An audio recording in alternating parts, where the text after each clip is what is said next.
Greetings, folks. Well, a week on from the famous bike shed investigation, we're still, the Irish people, no wiser as to who was the individual who approved the purchase of the bike shed. When our Taoiseach, Simon Harris, was asked the question, who was the individual who approved it, he shied away from it, saying that, you know, this Leinster House overspend, he's calling it now, should not be personalised to any one individual. And we saw Micheál Martin then, when he was asked the question, was it not just a short phone call, a matter of a short phone call, to find out who was the person responsible for this? He said, no, it's not. It might seem relatively straightforward to you, but, you know, as we know, nothing is straightforward with this Irish cobbled together government when they're trying to cover up and backtrack. But this, let it be clear, the individual's name of who signed off on this purchase of this bike shed will be brought to you, the public, attention, out of public interest, because this is an absolute disgrace. What other country in the world would it take a week for somebody to come up with and investigate an expense? It's an absolute joke. We see there now today that Fine Gael are having a lock-in with 70 TDs and general election candidates, and rumour in Tullamore and in County Offaly, and rumour has it that they're now going to be going after Seamus Darby, who is a 3-time All-Ireland medal winner with football in Offaly, and you know, they have a habit of going after candidates who've won one All-Ireland medal, but wouldn't a celebrity now with 3 All-Ireland medals bring a lot to the table now to Fine Gael there in Tullamore? But sure, Seamus Darby might clarify that with me later on.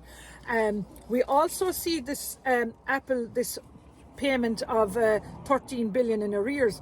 I now want the Irish cobbled together government to invest this money back into us, the Irish economies, not... I don't want to see any of this money going to funding, you know, asylum, unvetted and undocumented asylum men coming into this country.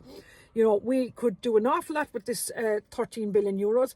We could, you know, invest in our homeless, our 14,800 people, and including the 4,000 children that are homeless in this country. We could, you know, invest in some social housing to house our own Irish people. We could invest in our, you know, our future of our kids' education in third level college, you know, by giving them more grants and helping them find accommodation.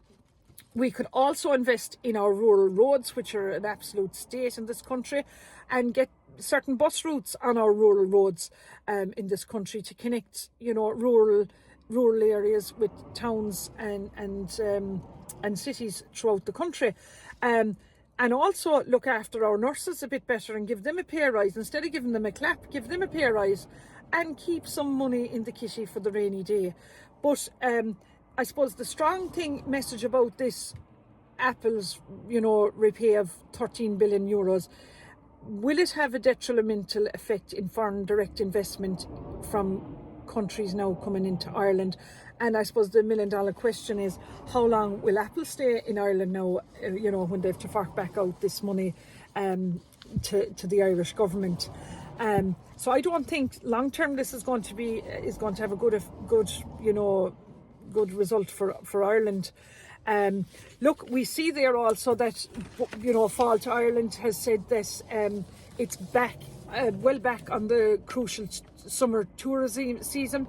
And they said it was overall a very disappointing one. They said 60% of the food and drink businesses said that their businesses were well back. And this is due to the exorbitant rising costs of, you know, of running businesses, and the high inflation rates. You know, why would tourists want to come to Ireland when they turn on the television and see the riots and see what's happening on our streets and what, you know, state the country's in? And plus, charging tourists 500 euros for a bed in Dublin, for a double bed, is absolutely, you know, just too expensive. And are we overpricing ourselves out of the tourism market?